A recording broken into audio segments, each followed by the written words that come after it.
Assalamualaikum warahmatullahi wabarakatuh. Pada video ini kita akan sama-sama belajar bagaimana mengedit konstruksi dari dinding dan lantai ya. Untuk pembuatan dinding dan lantai ini sebelumnya sudah ada di video part 2 ya. Sekarang kita akan mengedit konstruksinya. Kita bisa lihat dari level 1 ini. Kita double klik di sini. Nah, ini denah yang sudah kita buat ya. Sekarang kita akan merubah konstruksi dinding ini. Nah, kalau kita lihat di sini masih polos ya. Untuk dinding kan biasanya di bagian tengah ini ada arsiran ya. Kita bisa edit dengan cara ini, kita select atau kita klik pada bagian properties ini. Nah, di sini ada banyak pilihan dinding ya. Ini bawaannya dari Revit. Dinding yang kita pakai itu ini generic 150 mili. Kemudian ini akan kita edit dengan cara kita pilih ini, edit type. Kita klik. Nah, muncul type properties seperti ini. Kita bisa edit di sini. Ini di construction, kemudian di structure ini. Kita klik edit. Nah, di sini ada struktur ini by kategori, kita bisa edit di sini.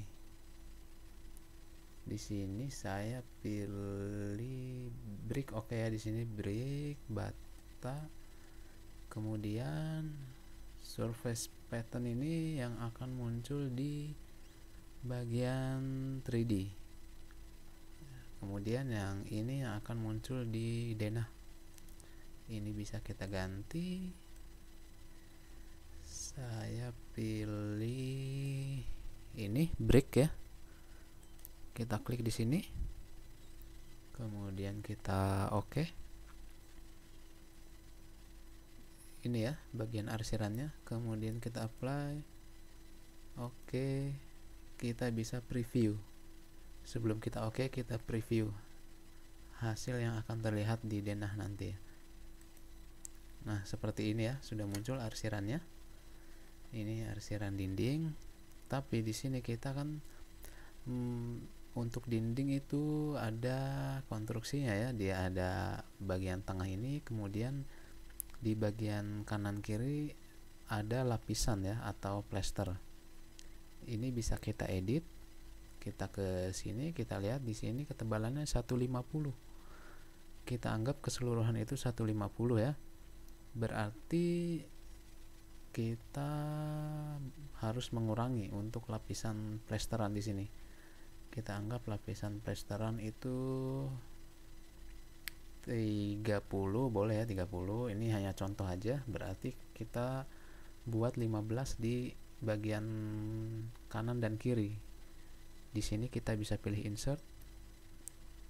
Kemudian di sini kita anggap finishing ya untuk plesteran. Nah, kemudian yang bagian ini yang tengah tadi kita beri arsiran, ini berarti kita masukkan 120. Ini sebagai konstruksi yang tengahnya itu ya, dinding bata.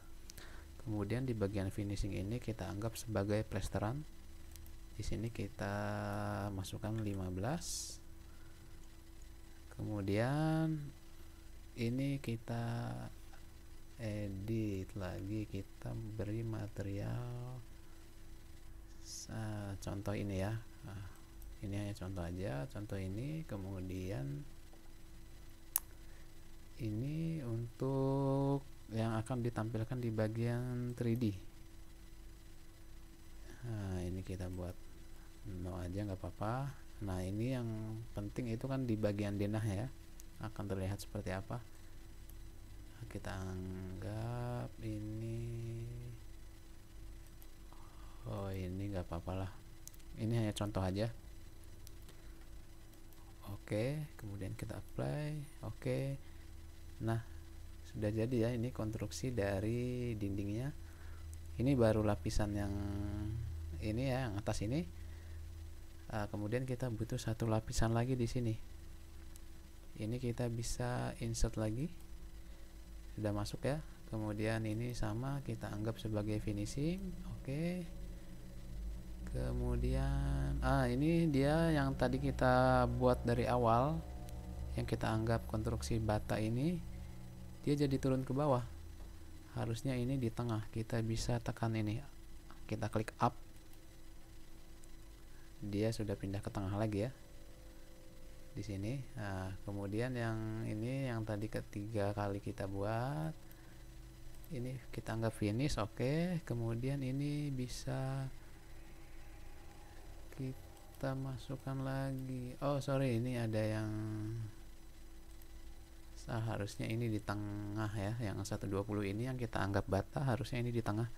Ini kita klik up, dia sudah di tengah. Ini lapisannya yang 15 itu jadi pindah ke sini, nggak apa-apa. Sekarang kita buat lapisan yang atas, ini kita buat sama 15. Ini bisa kita copy 15, kemudian ini materialnya juga bisa kita copy ke sini. Oke, seperti itu. Nah, sudah jadi di sini ya. Konstruksinya seperti ini. Yang tengah ini kita anggap sebagai dinding bata, kemudian yang lapisan kanan kiri ini kita anggap sebagai plesteran. Sekarang kita klik OK di sini. Kita apply dan OK. Belum terlihat di sini ya. Kita bisa rubah tampilannya di bawah ini. Kita pilih find ya di sini. Sudah terlihat ya arsirannya. Seperti itu ya teman-teman, bisa dicoba. Kemudian kita sekarang edit lantainya. Untuk ketebalan lantai kita bisa lihat dari 3D lantai yang sebelumnya kita buat. Nah, ini yang sebelumnya kita buat, ini ketebalannya masih default bawaannya Revit ini ya, tebalnya 400 mili. Kalau kita mau edit, sama seperti kita tadi edit dinding, kita bisa pilih edit type di sini. Kita bisa edit, tapi sebelum edit kita usahakan duplikat dulu ya. Yang tadi ketinggalan, yang kita edit dinding belum kita duplikat, tapi nggak apa-apa. Usahakan sebelum kita mengedit modeling bawaannya Revit, selalu kita duplikat. Supaya apa? Supaya modeling yang bawaannya Revit ini akan tetap ada ya, jadi suatu saat kita butuhkan masih ada. Di sini kita anggap 300, ini hanya contoh aja ya. Bawaannya sebelumnya 400, kita anggap kita mau buat 300 mili. Oke, sini sudah berubah. Nah, sekarang kita edit di sini. Nah, seperti ini, hampir sama ya. Memang sama seperti konstruksi dinding tadi. Kita bisa masukkan di sini lapisannya. Tapi di sini contoh kita mau mengurangi ini aja. Kita anggap di sini tebal lantai 300. Kalau teman-teman mau buat lapisan keramik atau apa di atasnya, teman-teman bisa insert. Caranya sama seperti kita edit dinding tadi ya. Tapi di sini kita contoh, kita anggap edit bagian ini aja, struktur ini. Kita masukkan 300. Kemudian kita oke. Kita oke lagi. Kita lihat dindingnya sudah berubah apa belum? Sudah berubah ya. Di properties ini kita bisa lihat yang sebelumnya ketebalan 400, sekarang ketebalan 300 mili. Seperti itu ya teman-teman. Selamat mencoba. Semoga bermanfaat.